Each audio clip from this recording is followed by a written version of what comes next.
On va reparler de la flûte enchantée grâce à votre devise, puisque vous avez choisi un extrait d'une citation. L'art, c'est un réveil, réveille-toi. Vous dites, c'est joli.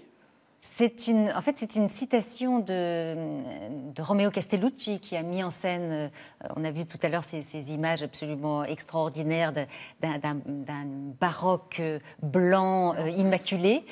Et ce metteur en scène italien, qui fait partie vraiment des très très grandes personnalités artistiques d'aujourd'hui, a fait tout un texte sur l'importance de la surprise dans l'art, que l'art doit être nécessairement une surprise, parce que sinon elle n'est que divertissement, elle n'est que illustration, mais elle n'est pas quelque chose justement qui nous prend tout d'un coup au cœur et à l'esprit. Vous gardez ça en tête pour vos programmations? Bien sûr, oui. Surprenant. Effectivement que le public, quand le public vient voir un spectacle, évidemment on a tous toujours une idée en tête de ce que l'on va voir, et le plus extraordinaire, c'est justement quand on ressort d'un spectacle en se disant mais finalement, j'ai découvert encore autre chose et je suis allée encore plus loin. Et voilà, donc c'est évidemment ça qu'on peut proposer, parce que c'est ça qui est émouvant, c'est ça qui est plein de poésie et qui nous fait aussi un peu réfléchir, rêver surtout.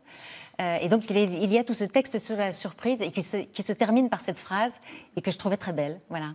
Alors, je vous ai demandé quel était votre film culte et vous m'avez parlé des films de Jacques Tati, Jour de fête, Les vacances de Monsieur Hulot.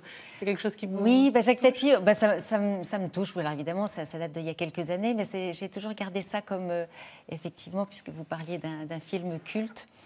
Donc c'est forcément un petit peu ce qu'on a comme ça en mémoire.